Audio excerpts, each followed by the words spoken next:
You're in their country with no money on you at all. You just got your tickets to go home, and they're drugs. We should never have done something that stupid. Dodgy guys, guns and stuff. They knew where we lived in the UK. I said, what's in these? And they went, that's what you're taking. This is what you carry. What? Couldn't keep my eyes off the amount of drugs. And we thought... We'd bitten off a bit more than we could chew, like. Never felt like that before. One of the scariest moments of my life. I was shaking. My heartbeat was going really fast. God, if we'd have been caught then.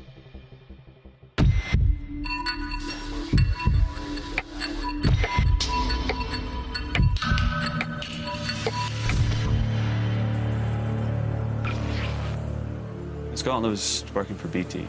I was on a call centre. It was a rubbish job. Getting bored of it. I was there for maybe 4 years.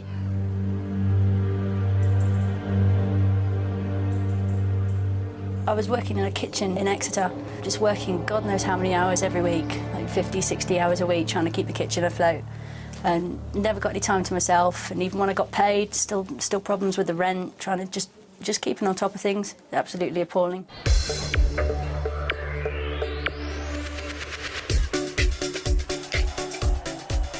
Yeah, I just decided to live in Ibiza because the sun's shining constantly, everyone's happy, everyone's cheerful, and it's not the UK. Party, happy times, nothing like the UK. I was already in Ibiza for maybe a month before I actually met Lucy. It was the very, very beginning of the season, and Scott was a friend of one of my friends already, so he introduced us, and that was just it. She pulled me. He moved into my house that week, and yeah, together ever since. Spent the whole season together, working. Yeah, he just never went home. Bless him. Me and Scott had known each other about 5 months before we got arrested, I think.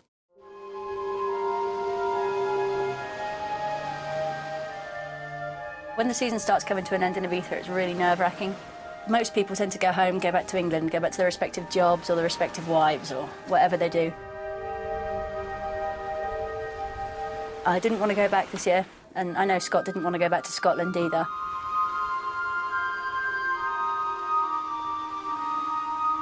In Ibiza, it's a complete ghost town after September.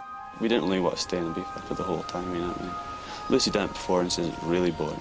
It's just trapped on a tiny little island, basically, in winter. So no more parties. It gets quite cold as well, the swimming pools will freeze over and stuff. The money, like I say, is very, very scarce. You have to make enough money during the summer season to be able to see yourself through the winter season, because there is no work in Ibiza in winter. We didn't put enough away to survive a winter.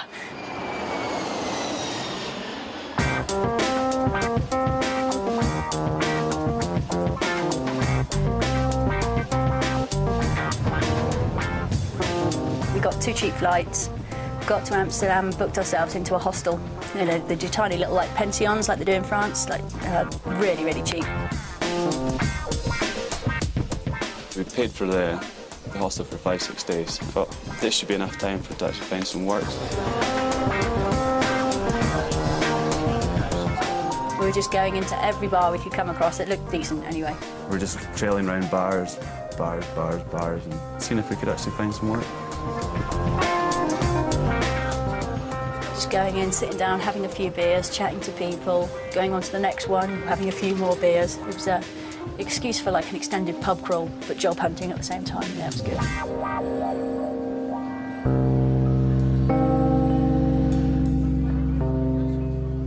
Trailed around bar after bar after bar, and there was absolutely nothing going, there was no work.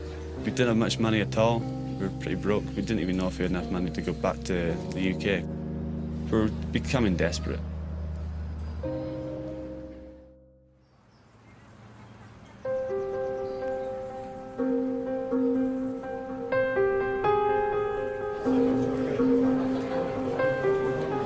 We went to a bar that we'd been to many times before. Like, we'd actually asked for work and stuff. There was no work there.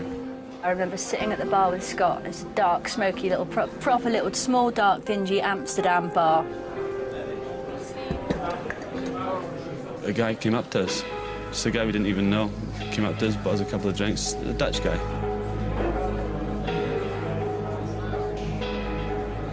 Very, very personal. He was one of the lads kind of thing. Straight away, just came up chatting to his bouncy. Seemed like a nice guy, and we thought we could trust him.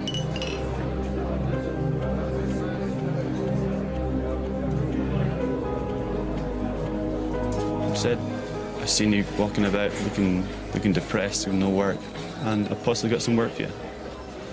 And he said, it's not exactly legal. If you're interested, there's a way you can make some money if you're really up for it. And me and Scott both went, "Come on, tell us about it, please. Sounds interesting." He said, "You've got to go over to Costa Rica and bring back some marijuana." Maybe 2.5 kilos each of cannabis. Me and Scott were both, I don't know, not quite sure, man, sounds a bit dodgy. He was very, very persuasive, and he says, "Go over to Costa Rica, all expenses paid for a 2-week holiday. Stay in a hotel of his choosing. They'd get in contact with us on the first evening, leave us alone for the rest of the holiday. They'd deliver us some blocks of marijuana. We'd go to the airport the next day. Said it would be X-ray proof. Come home, give them the suitcases, they give us our money, everyone goes off happy." And he says, it's 5,000 each, 10,000 euros. We thought, wow, this is a lot of cash. We can live on that for the whole winter, even go back to Ibiza for next summer and still have cash, you know. He said, "Well, think about it, if you're up for it." He said, "I'll be in this bar tomorrow night, come back and we'll have a chat." So me and Scott both left. Proper didn't know what to say to each other. We were like, oh, Dad's dodgy, man. But he'd offered us quite a bit of money for doing it. That evening, me and Scott went back to our hotel.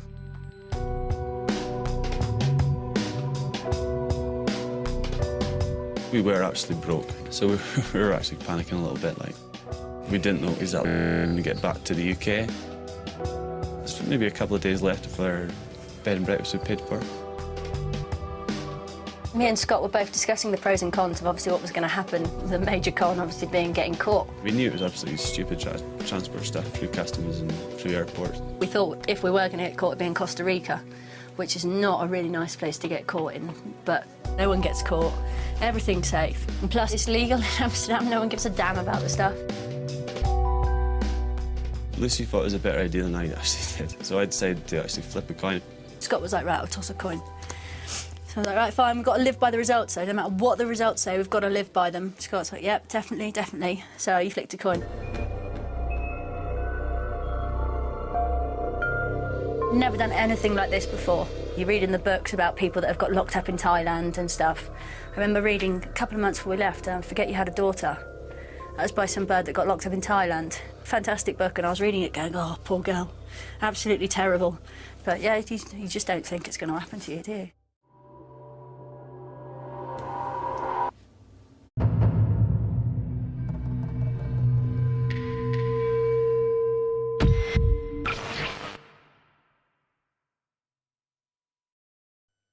People of Britain, challenge Churchill to give you a better home insurance deal. Home insurance? Oh, yes. OK, can you guarantee to beat the renewal price on my home insurance? Oh, yes. Can I make a claim without filling in any forms? Oh, yes. Can I have your autograph? Oh, yeah, all steady. Come on, homeowners, challenge Churchill. Yes. If you haven't claimed for 3 years, we guarantee to beat the renewal price for your home insurance. Introducing new Glade Wisp. With an attractive new design, Wisp releases the same amount of wonderful fragrance with every puff. 7 puffs, 245, 506. So the last puff smells as great as the first. New Glade Wisp. Glade, the welcoming scent of home. I'm leaning over my baby's cot, who's only 3 months old and has a fever. So I've given him some Nurofen for children, which works where it's needed, with his little baby thermostat, helping reduce his temperature, so he'll feel okay. Nurofen for children. Nothing reduces fever faster or for longer.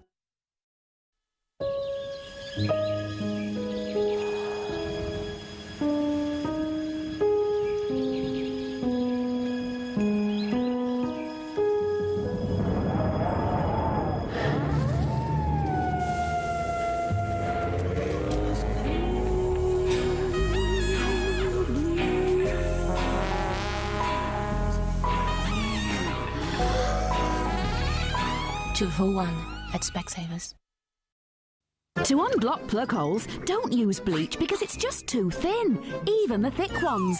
But Mr. Muscle's Sink and Plug Hole Unblocker is a very thick gel, so it sinks through the water and clings to the clog to clear the blockage in no time. Mr. Muscle's Sink and Plug Hole Unblocker loves the jobs you hate.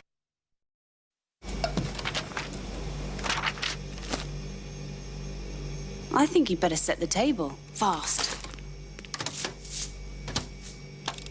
We gotta hold a meeting tonight. We gotta hold a meeting tonight. We gotta hold a meeting tonight. So we can. It's so easy to make dinner more exciting. Uncle Ben's Express Egg Fried Rice does it in just 2 minutes. Uncle Ben's, perfect every time.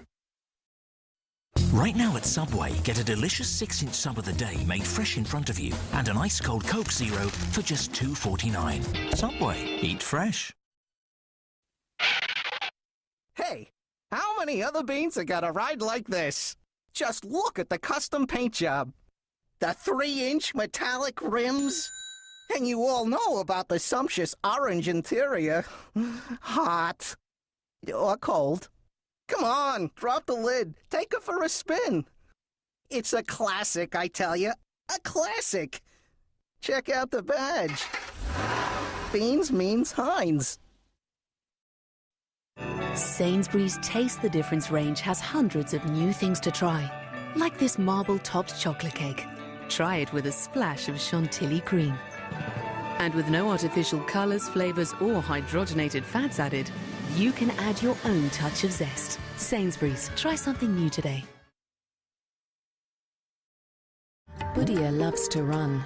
He's just 4 years old. Budia runs in 90-degree heat. He runs about 20 miles every day. Shouldn't someone now make him stop? Extraordinary People, the 4-year-old who ran 40 miles. 9 o'clock next Monday on 5.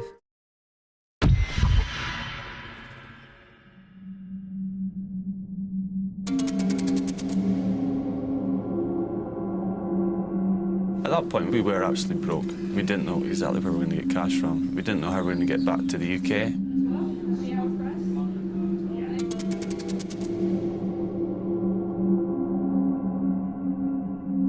It was 2 weeks, all expenses paid, in a nice hotel in Costa Rica with spending money. Lucy thought it was a better idea than I actually did, so I decided to actually flip a coin. Scott was like, right, I'll toss a coin. No matter what the results say, we've got to live by them. Scott's like, yep, definitely, definitely. So he flicked a coin. And it came up heads, which is no-go. And I was like, right, final one. If it comes up as a no-go, it's a no-go. And he flicked it. And it was heads again, which is a no-go. We both looked at each other and went, well, we're going anyway, aren't we?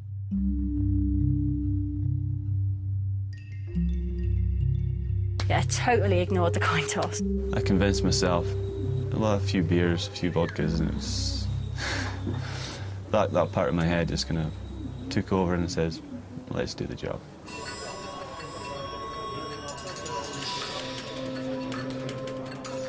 Second evening, went to the bar, and he was there again.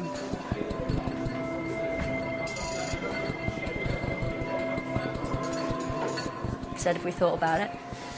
And me and Scott both said, yeah, please. We're both very interested if you want to explain to us in full detail, which he did. He said, I pay for your tickets and everything. You go over to Costa Rica and stay in a place that I tell you to stay. He said, you'll be contacted over there, and these guys will give you some blocks of marijuana. He said, I expect you to bring them back to Amsterdam, and you'll be paid as soon as you get back, and end of story. We were curious. He was like, well, how are we going to bring it back then? And the guy said, there's no problem going through customs. He said, it'll be X-ray proof as well. Once you've got out of Costa Rica, he said, you're home free. No problems at all. And he actually said that the same job had been done back and forth, no problems. The Costa Rican guys had done it, and they hadn't been caught. We're a British couple. Nobody would suspect us. We thought, well, yeah, let's go for it.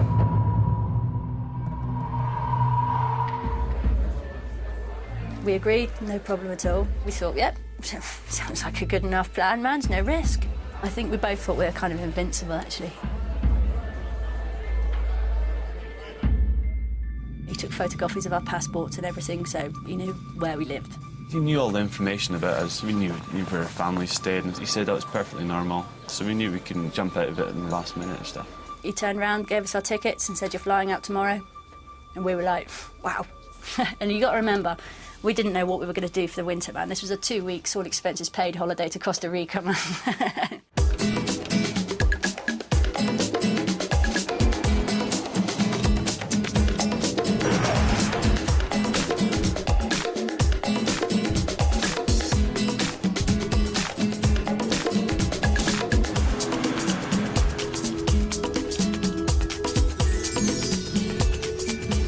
Me and Scott were well excited.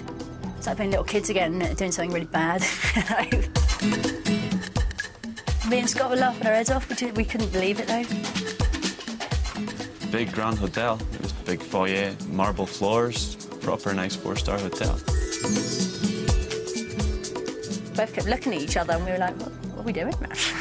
What's going on? Why are we doing this? Yeah, it was terrifying, but really, really exciting at the same time, man.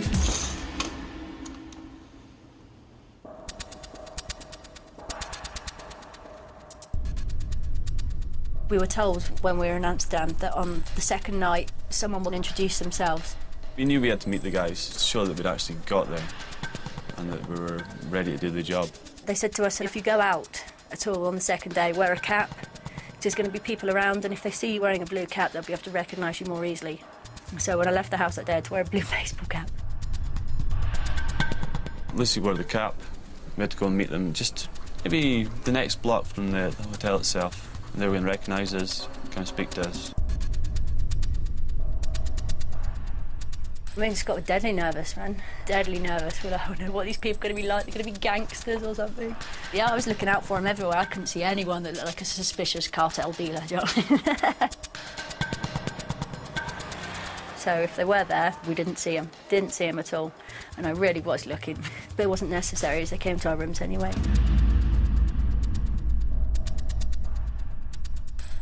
They left a message in reception for us. They were going to make contact again. We were told someone would come to our rooms and introduce themselves, and that's what happened.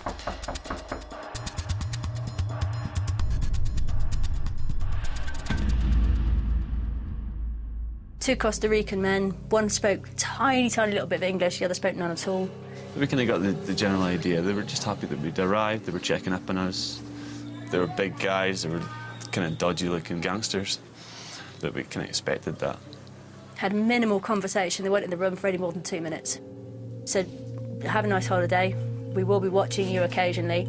We'll be back on your last night. And then left again.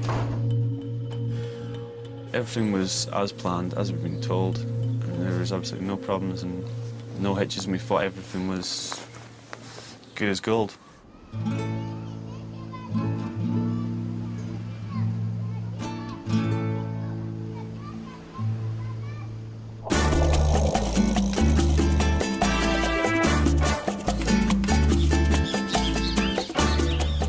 We're pretty much doing what we do in Ibiza, but absolutely no problems with money. We went shopping a lot. Costa Rica's got a fantastic shopping strip.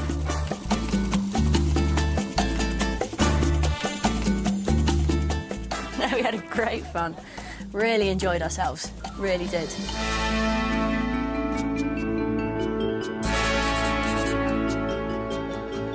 Half the time we stayed in the room, got loads of bottles of vodka, got drunk nearly all the time. Like.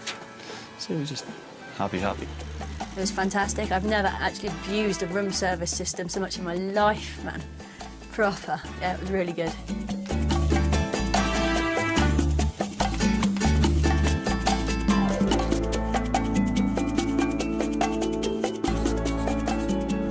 The whole holiday, we managed to put the actual reason we were there out of our mind. We just took it as a 2-week holiday, yay. It was like a kind of unspoken agreement. We didn't discuss it once we were on holiday. We were on holiday to enjoy ourselves, man. We didn't discuss the situation at all. It was always niggling slightly at the back of your head, like, always. But we were there, we were going to do it. We might as well take advantage of the situation. There's no point sitting in the room moping and being all scared and nervous, because otherwise what's the point in being there, do you know what I mean? We get back from doing something or going shopping or something, we'll both be like, oh, we know why we're here. It's always at the back of my mind, niggling you.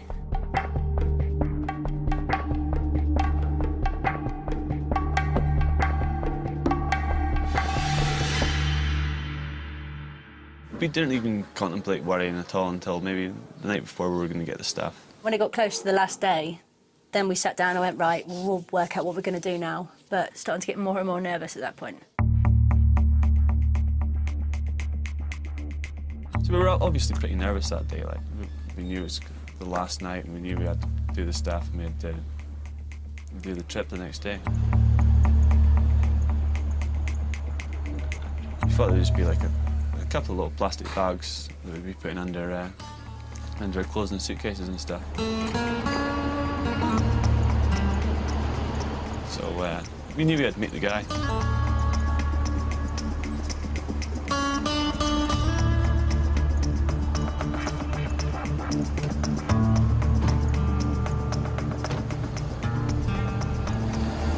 They picked us up and we went off with them.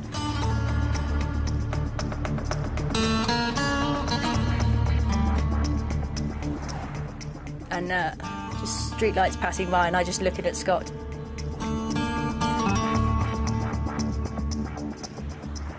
And they drove us around a bit, didn't have a clue where we were. We were both in the back, and they said the bags are on the floor. And said, right, there's two suitcases there, they're yours. And we tried to lift them up, and they were really heavy. And the guys were like, well, I said to the guys, what's in these? And they went, that's what you're taking. And Scott picked up the other one, and we both looked at them. We obviously said, this is way too much. This is a hell of a lot more than 2.5 kilo each. And is it still supposed to be disguised as holiday knickknacks, etc.? And they were just going, this was the deal from the start. This is what you're going to be carrying. This is what you carry.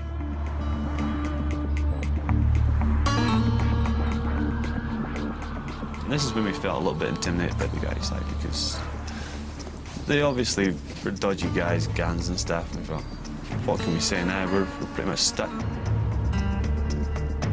This is what we're going to have to do.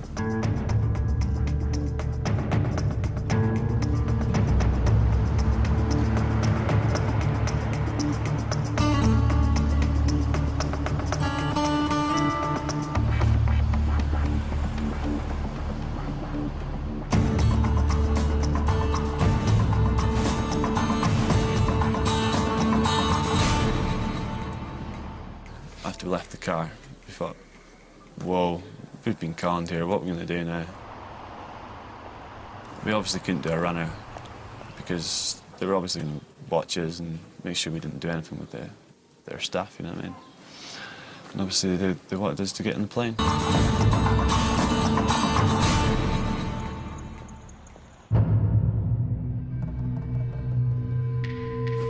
Got the cases into the hotel, and I was like, right, we best get our clothes in, basically, get packed. When we opened the cases, and there was just briefcase after briefcase after briefcase after briefcase. And me and Scott were like, well, it's not supposed to be that much. We didn't want anything to do with it at all. We didn't want anything to do with the cases, we didn't want to touch them. We even rubbed our fingerprints off the briefcases itself. We didn't even want to look inside, didn't want to touch it, didn't want to do anything. It was too late. They'd gone, we had no means of contacting them, and they were watching us anyway. They had our passports, well, photocopies of our passports. They knew where we lived in the UK.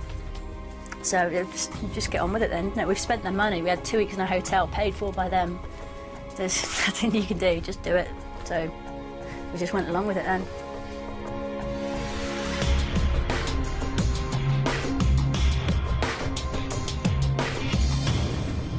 I've never felt like that before. It's totally, there's nothing you can do. When you're in their country, with no money on you at all, you've just got your tickets to go home and their drugs. What can you do? It took hours and hours trying to pack it, because there was a lot of stuff, wasn't it? It was 2 briefcases, and they said you've got to keep them in the briefcases as well. There was no option in how we packed it. We had to take these cases and we had to take the briefcases in like that. I had to pack our clothes on top, so I had to iron all my clothes and iron all Scott's clothes perfectly and make them all, like, pack out properly. So I opened up a couple of boxes of Tampax as well and sprinkled them all over. So I thought if the customs man opened that, he's not going to want to root through a couple of boxes of Tampax. Like, yeah.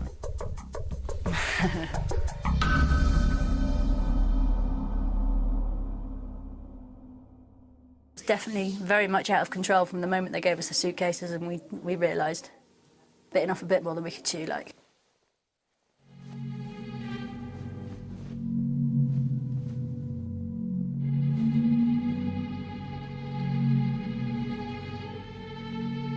That evening after picking up the suitcases, we were both really nerve-wracked, and it was a really early morning flight as well, so we knew we only had about 4 hours sleep.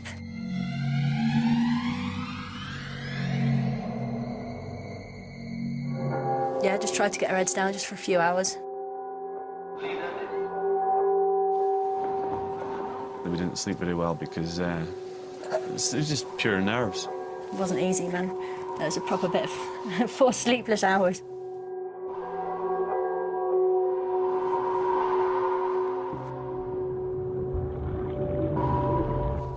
Lying there thinking, what's going to happen to us?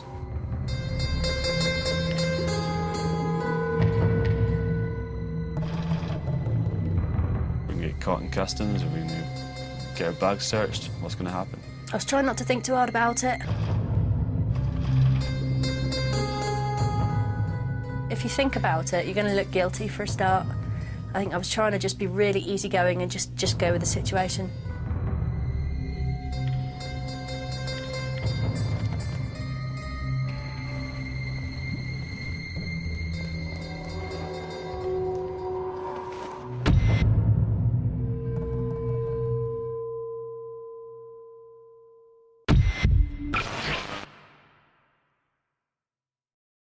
People of Britain, we urge you to challenge Churchill. Challenge Churchill? Yes, person of Britain. Challenge Churchill to give you a better insurance deal. Can you guarantee to beat the price I'm paying now for my car insurance? Oh, yes. Hey, Churchill, what about home insurance? Can you do the same for that? Oh, yes. And do you have call centres in this country? Oh, yes. Come on, Britain. Challenge Churchill. If you haven't claimed for 3 years, we guarantee to beat your renewal price. Oh, yes.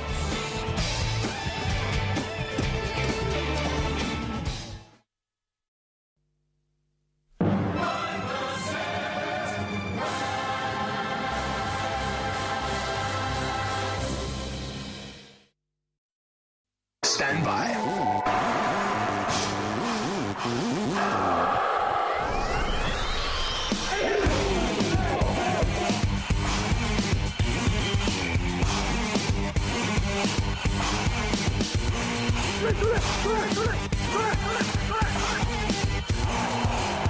There's a fine line between winning and losing.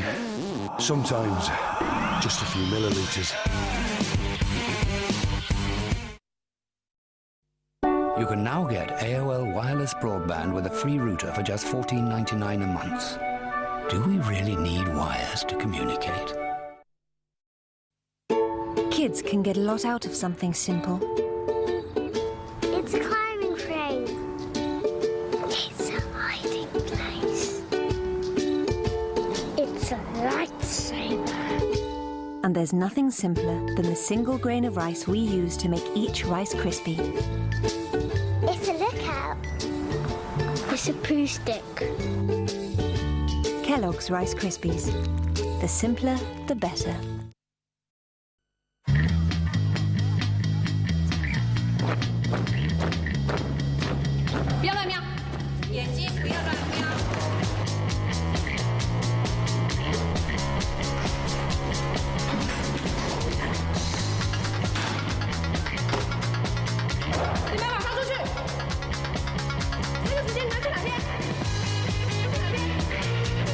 Alberto VO5 Extreme Style.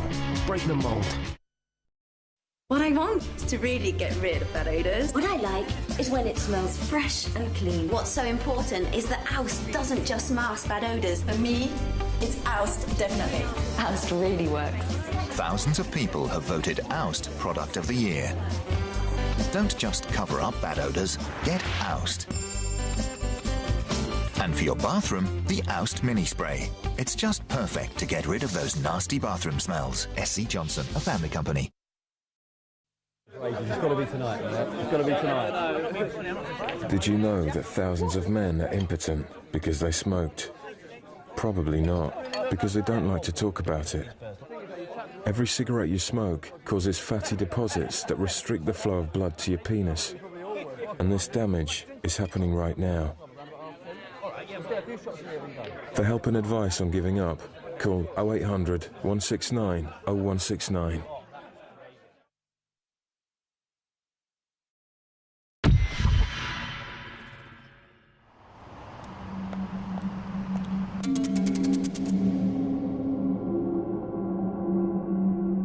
Definitely very much out of control from the moment they gave us the suitcases, and we realised bitten off a bit more than we could chew, like.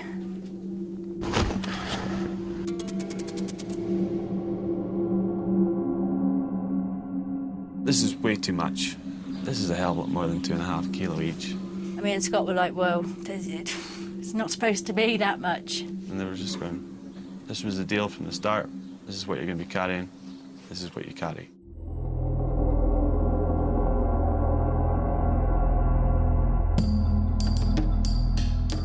I think we had a wake-up call at about 4:30.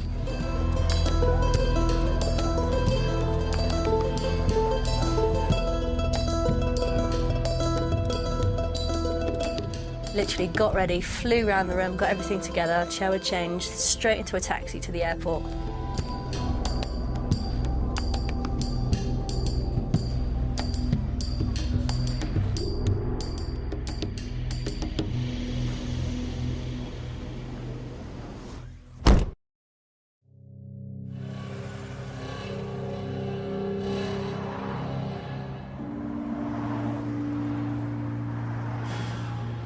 They said to us, we will have people following you in the morning from the hotel to the airport, just to make sure you go through all right and there's no hassles.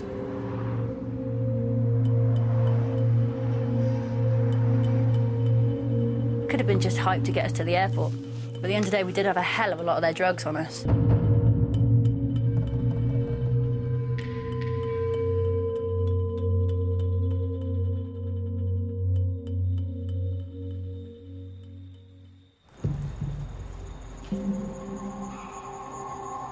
Arrived at the airport, unloaded all our bags, and wandered inside to see where our checkout was and everything.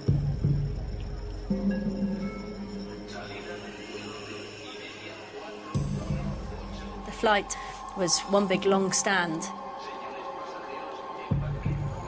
and right at the end you had two customs men stood there with a table, and they were just picking up suitcases, going through every suitcase.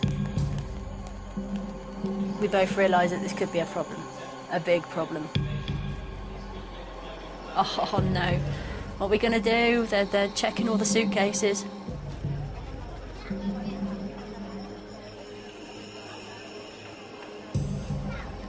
We try to keep it together. Scott was like, don't panic, it's all right, cool, we'll just get a porter. We called a porter, and the guy put all our 3 suitcases on the luggage trolley.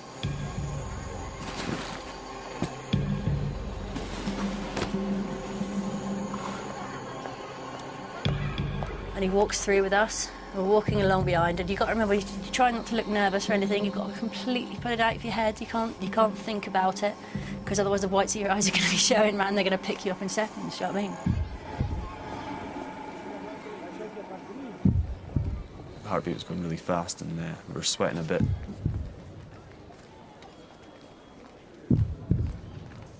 Probably one of the scariest moments of my life. Seeing the bags getting searched, and obviously knowing that we got lots of stuff on us. I was shaking like a leaf, man. I had to give the tickets to Scott to hand over. I couldn't even hand them over.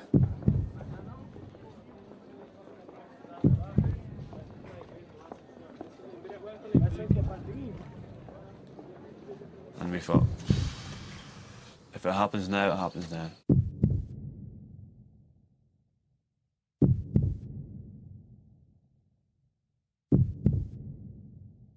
And the customs guy just looked at our baggage trolley, looked at the 3 huge suitcases and just waved us straight through.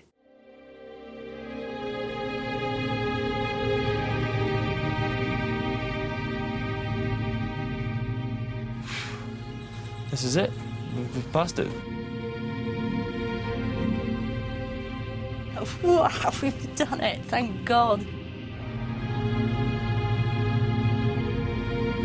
When we got to the other side, we went straight to the bar and ordered a beer. And yeah, it was fine, it was just relief, absolute blessed relief. It was like, oh, we've done it.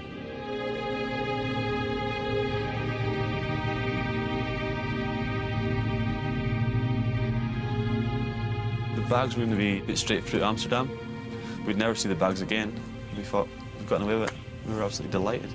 Both of us sat down and talked about it. We should never have done something that stupid. It was ridiculous. I mean, it was the handing of the tickets that made you really think, God, if we'd have been caught then. And seeing the customs guys, you know.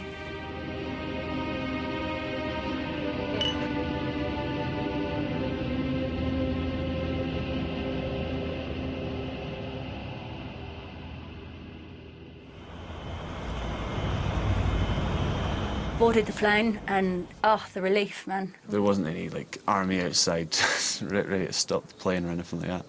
We thought to ourselves, this is it. We're absolutely delighted. We've gotten away with it. And we were sitting on the plane from Costa Rica to Mexico. We were like, we've done it. Oh. Yes, this is it. No problems at all. We've got away with it. There were big smiles on our faces, but obviously we were trying to keep a straight face. That whole happy feeling lasted the whole journey. It wasn't straight from Costa Rica to Amsterdam. We had to do a stop in Mexico to change aeroplanes. We thought everything was cool, but bags were locked straight through Amsterdam, and then we'd be sorted. Got to Mexico, and we only had 1 hour in Mexico. So we got into Barge Lounge, then we found out we had to get our visas signed. Ran straight to immigration to stamp our immigration forms. Did our visa thing, had to run back.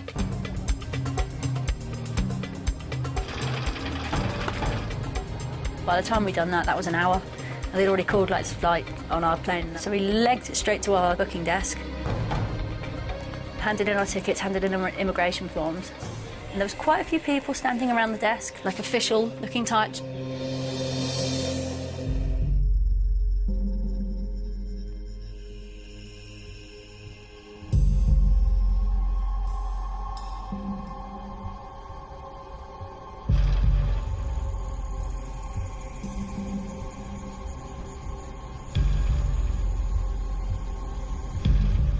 Walked up the gangplank towards the plane.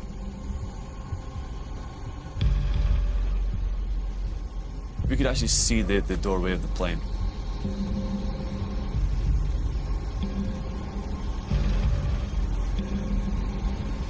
And I had 1 foot on the aeroplane itself. All I hear was Baker. Baker.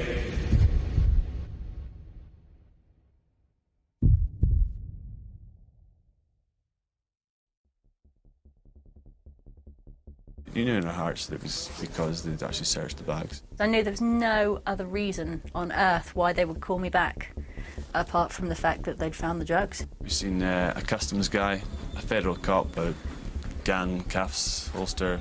They were like, oh, can you come with us, please? And I was like, oh, the plane's going to go, can we come back, what's going on? They said, if you'd like to follow us, please. I was like, but my plane, you won't follow us.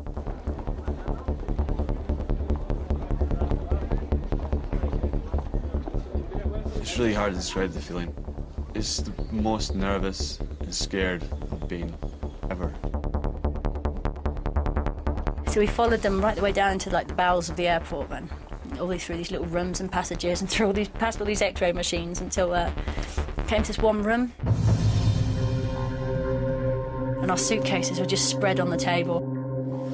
Me and Scott just absolutely, we were terrified. Terrified, man. Shaking like a leaf already, hot sweat, cold sweat. They just pulled their briefcases out. And Scott just looked at the briefcases and just looked at me, and I was like, oh, here we go. We said we didn't want to touch it because it wasn't ours. We tried to make up little stories, but They hardly even spoke in English anyway. And they undid the first briefcase. They said to us, "Do you know what's in here?" And we both went, "No, haven't got a clue." And they pulled it out, and it was a package wrapped in like silver foil, which I presume was what was going to X-ray proof it. One of the briefcases had packs in that weren't silver foiled, and it was just pure white powder. I mean, Scott just looked at each other and went, "Oh, no, we're really in trouble, man."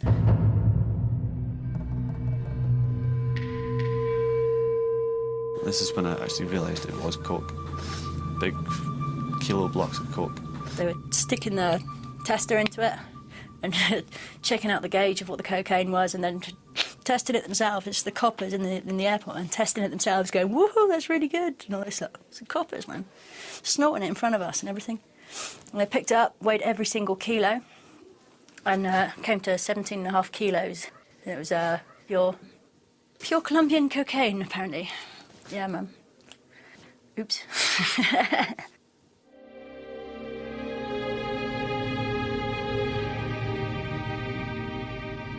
I was in shock, proper. I didn't know what I was feeling. Me and Scott didn't say a word to each other, and we just sat next to each other. Couldn't keep my eyes off the amount of drugs there. I was still shocked. I was like, what?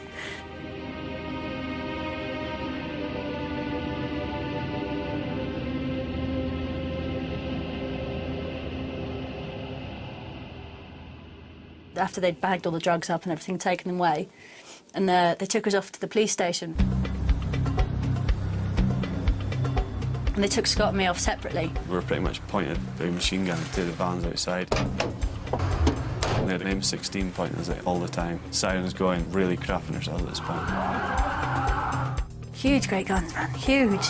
Pointed them everywhere. I was like, "Don't point that at me." We were just going, tranquilo. We're not going to run. And they just drove us off to the police station, but we were in separate jeeps. That was just horrific, man, because I couldn't get to Scott, couldn't get anywhere near him. I didn't know where we were going. They wouldn't speak to me, and they were pointing machine guns at me.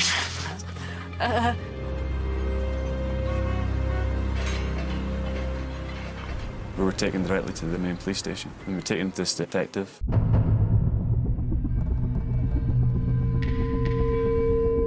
He seemed like the kind of detective you get in a TV show in America. He had his gun on the desk in front of us. We never even thought about any kind of storyline, what we were going to say if we actually got caught, because it would make us more nervous actually doing the job itself. We were that confident we weren't going to get nicked. We were just going to deny all knowledge. We stuck with the story at first of the stuff being planted bait. And this policeman spoke English a bit, and he started chatting to us, and he was like, "Look," he said, "I know this route. It's been done so many times before. I know this kind of packaging. It's been done so many times before. You can say what you like, but it'll be a hell of a lot easier for you if you just admit it." He said, "You admit it, and you'll probably get 10 years. You start playing around and acting like fools and tell us loads of rubbish." He said, "You'll probably get 20.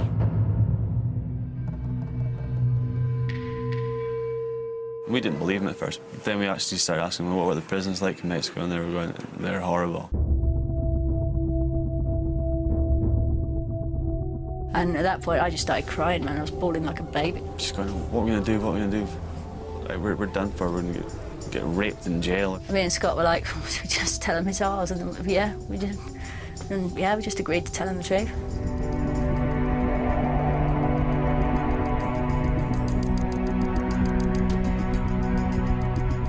Just admitted it. There wasn't a lot really we could have said otherwise, you know what I mean? So.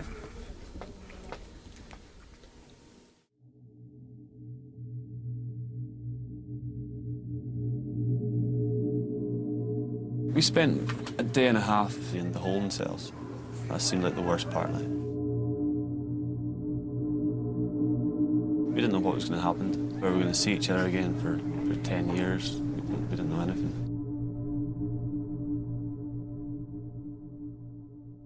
After a day and a half, it must have been about 8 or 9 o'clock at night. They came to pick us up. They put us in a jeep together.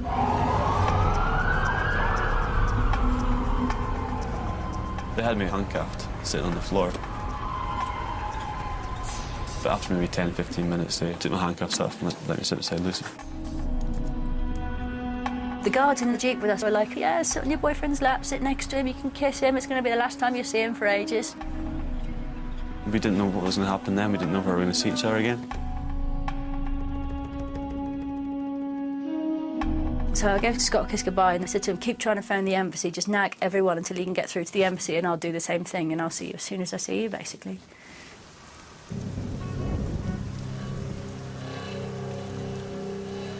It was absolutely pissing rain. It was starting to get soaked already.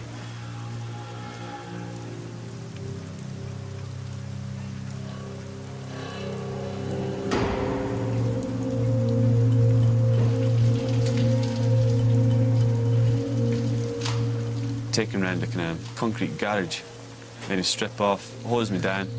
They obviously tried to search my ass and stuff like that. Yeah, it was really daunting though. And then put my clothes back on, took everything off me except for one pack of cigarettes and one book that I had. I just felt nervous, alone, didn't know what was happening, couldn't see Lucy, didn't know what was going to happen at all.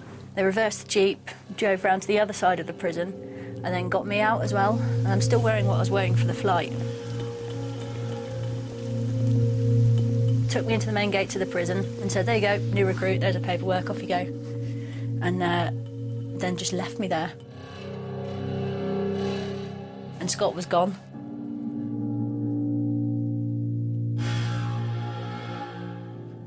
And it must have been about 11, 12 o'clock at night. They just opened the cell door, pushed me in, shut the cell door and walked off again. Didn't have a clue what was going on. I didn't know whether I was going to be there for years. Didn't know where Scott was. Didn't know what was happening to Scott. And didn't know what was happening. It was an absolute nightmare. Proper.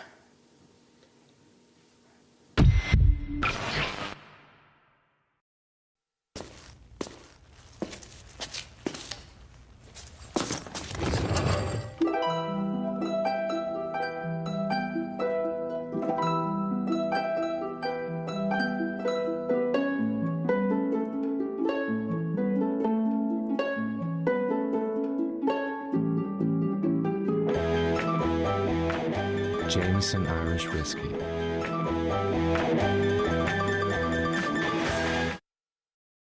If you had a remote that controlled your universe, what would you do? Let's slow things down for a better look. Cool. Click. We are mining for pot noodle. Only 5% fat. Much lighter than you think. Tesco Sport for schools and clubs. It's going really well. For instance, last year in Yorkshire they collected enough vouchers for over 2 million ping pong balls. 250,000 tennis balls. 13,000 footballs. And over 900 javelins. And with your help we can do even better this year.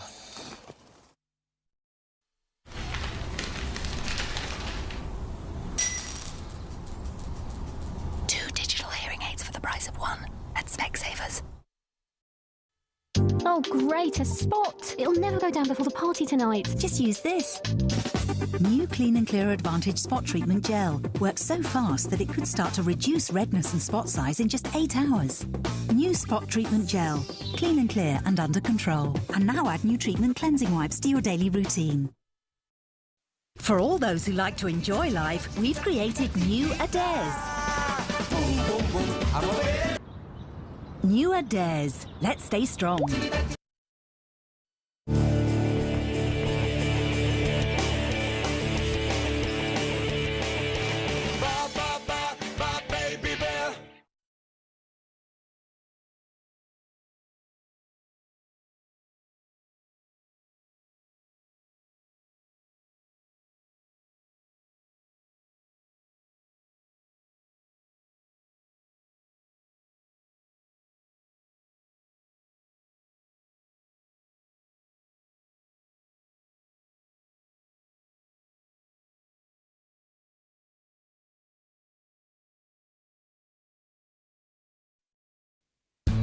Boots have spent years working with the Royal Botanic Gardens at Kew to bring you Botanics, a range of plant-based skincare that you won't find anywhere else. And when you spend £15 on selected great names and Boots' own brands, you'll get triple points. New spicy zinger types. The KFC Spicy Zinger Mix and Match Bucket, only $9.99.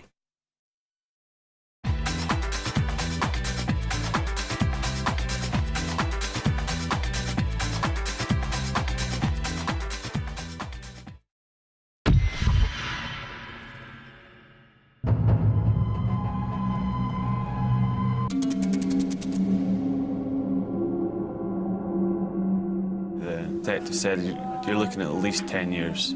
We didn't believe him at first. We went, oh, no way, no way. And then we actually started asking them, what were the prisons like in Mexico? And they were going, they're horrible.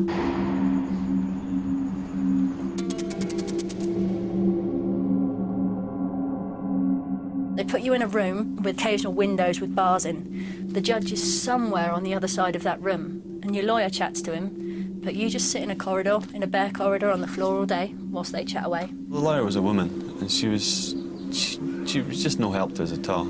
I don't even think she was a full lawyer. She was just like a free lawyer given to us by the state, you know what I mean?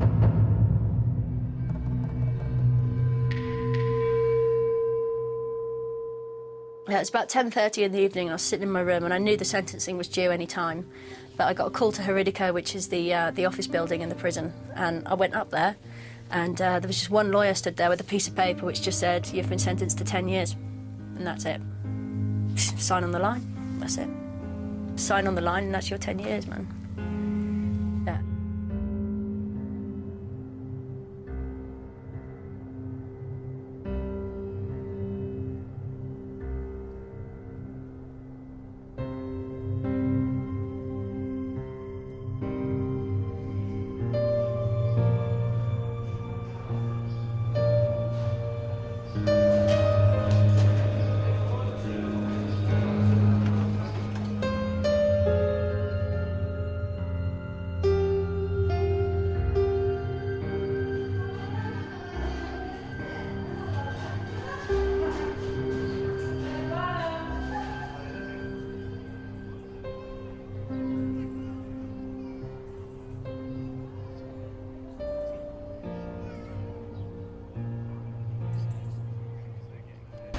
Some of the dormitories are absolutely appalling for the violent girls or for the drug addicts. They're hideous. But this one and Dormitory G next to me, they're for very relaxed, no problems on your record people. This is my bed. It's a total mess at the moment. There's Catalina relaxing on her bed. No, you're not. You're not. As you can see, there's not a lot of space, but it's all well used. What was the first place you were at, like? Oh, the first of the Norte, where Scott is absolutely horrible. Why? It was the showers. There was 2 showers for God knows about 50 women. Cockroaches as big as your feet rolling around. It's filthy, dirty. It was horrible. Absolutely disgustingly filthy. This is our laundry room, where we keep all our dry foods and fruits and everything, and obviously do all our laundry and washing up. With a good view of the rest of the prison and the outside.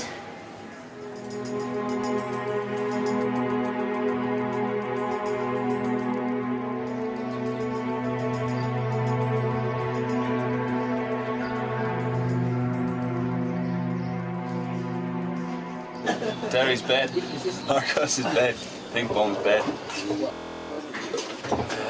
The toilet, usually got a curtain up, but the curtain seems to have fallen down.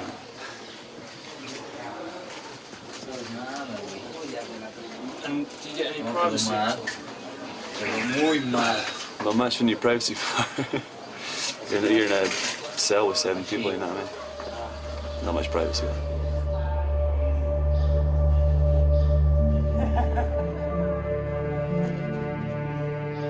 I transferred to this block because it's a protection dorm, a lot safer, less robbing, less fighting. Obviously a better environment to be in. People were going for shit in the shower block and stuff.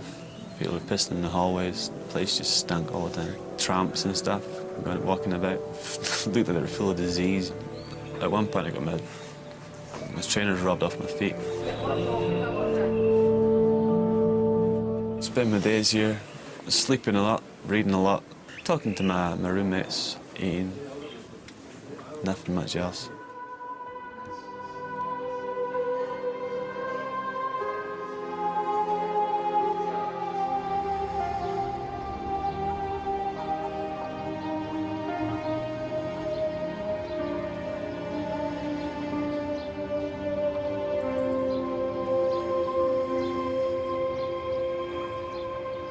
I've resigned myself to it. You can't get angry or stressed. You're stuck now. What can you do? You're in prison, it's in someone else's hands, man. You can scream and shout all you want and worry, but it's not going to get you out, it's not going to get you any further, so what's the point? You know what I mean? I've accepted the fact I'm going to be stuck here, you know what I mean? Nothing else to do. Just spend each day, day by day, and just get through it, man.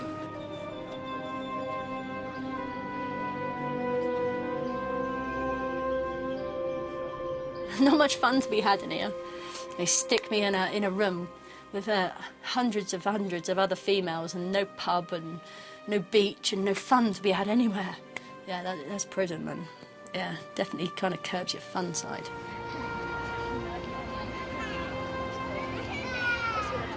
Towards my grandmother, I felt guilty, definitely. My grandparents, I'm very close to my grandparents. And I was like, oh no, Lucy, you let them down again, mate, what are you doing? But beggars can't be choosers, it's done now, do you know what I mean? So there's nothing I can do. And if I can sit in prison for the next 5 years or whatever and eat myself up with guilt, I might as well just top myself now. So no, guilt's not an emotion I let through the door, mate.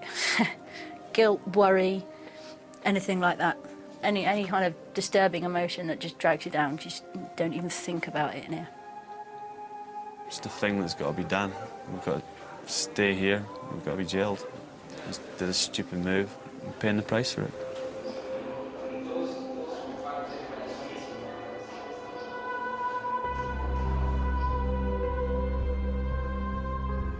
There's no one else to be angry at but myself.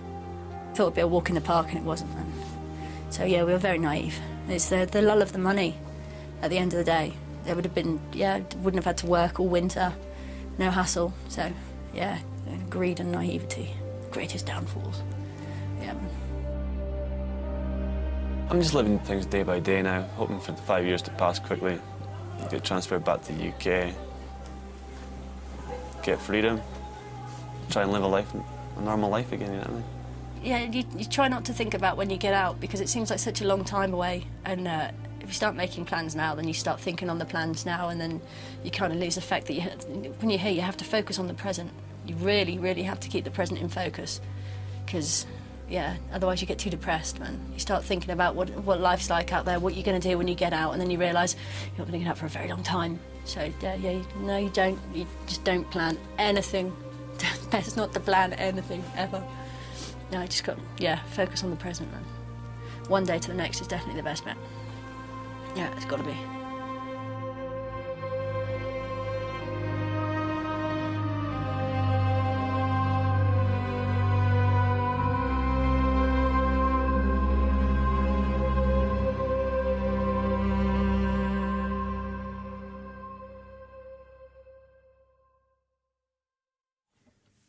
Well, the moment of truth has arrived. The theme night is about to happen, but will it be a disaster or not? Find out in Trust Me, I'm a Holiday Rep in just a moment.